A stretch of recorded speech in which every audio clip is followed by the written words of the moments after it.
Kamu pasti sering mendengar bahwa investasi selalu datang dengan risiko. Tapi apa sebenarnya risiko itu? Bagaimana cara mengelola risiko agar tidak merugikan kamu? Di video ini, kita akan membahas semuanya secara mendalam. Jadi, pastikan kamu menonton sampai akhir untuk mendapatkan pemahaman yang komprehensif tentang bagaimana mengelola risiko dalam investasi.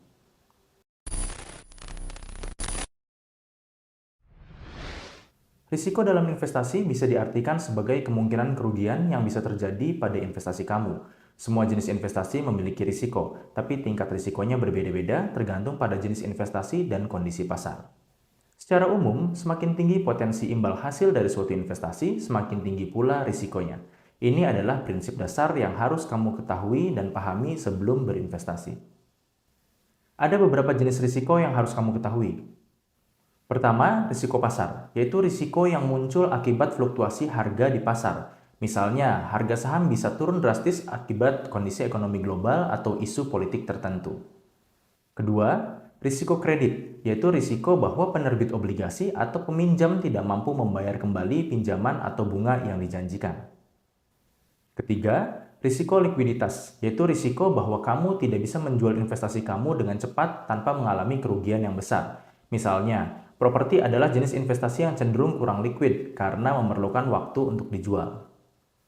Selain itu, ada juga risiko inflasi, di mana nilai uang kamu menurun seiring kenaikan harga barang dan jasa. Ini berarti meskipun investasi kamu tumbuh, daya beli kamu bisa berkurang jika inflasi lebih tinggi dari imbal hasil investasi kamu. Terakhir, ada risiko manajemen, yaitu risiko yang terkait dengan kualitas manajemen perusahaan yang kamu pilih. Jika manajemennya buruk, maka kinerja investasimu juga bisa terganggu. Penting untuk memahami bahwa tidak ada investasi yang benar-benar bebas risiko. Namun, dengan pemahaman yang baik tentang risiko-risiko ini, kamu bisa membuat keputusan yang lebih bijak dan terinformasi.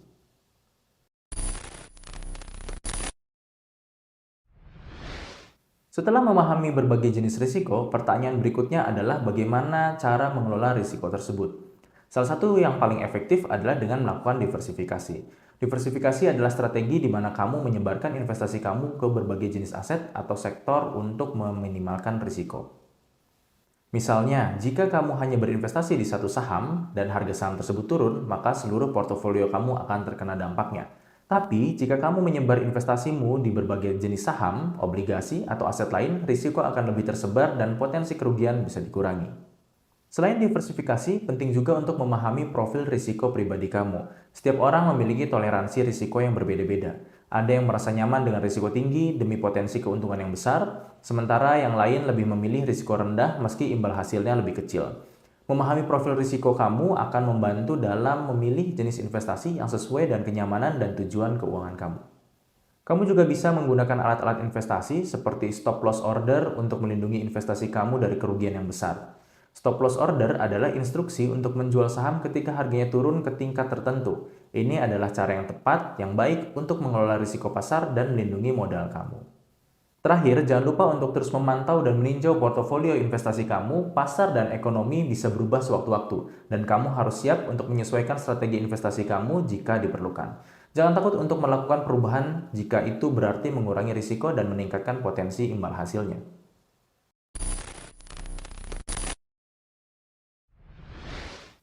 Mari kita lihat sebuah studi kasus sederhana. Misalnya ada dua investor, sebut saja A dan B. Investor A memilih untuk berinvestasi seluruhnya dalam saham perusahaan teknologi karena dia yakin industri ini akan terus berkembang. Sementara itu, investor B memilih untuk mendiversifikasikan portofolionya dengan kombinasi saham, obligasi, dan properti. Ketika terjadi krisis di sektor teknologi, nilai investasi A akan turun drastis. Sementara portofolio B hanya mengalami sedikit penurunan karena dia telah memiliki investasi di sektor lain dan kelas aset yang lain. Contoh ini menunjukkan pentingnya diversifikasi dan pengelolaan risiko. Meskipun A mungkin mendapatkan keuntungan besar dalam jangka pendek, dia juga menghadapi risiko yang jauh lebih tinggi dari B. Investor B di sisi lain mungkin tidak mendapatkan keuntungan sebesar A, tapi portofolionya lebih stabil dan terlindungi dari fluktuasi pasar yang besar.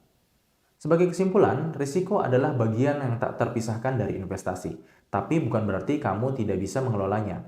Dengan pemahaman yang baik tentang jenis-jenis risiko, strategi diversifikasi, dan alat pengelolaan risiko lainnya, kamu bisa meminimalkan potensi kerugian dan meningkatkan peluang untuk sukses dalam investasi.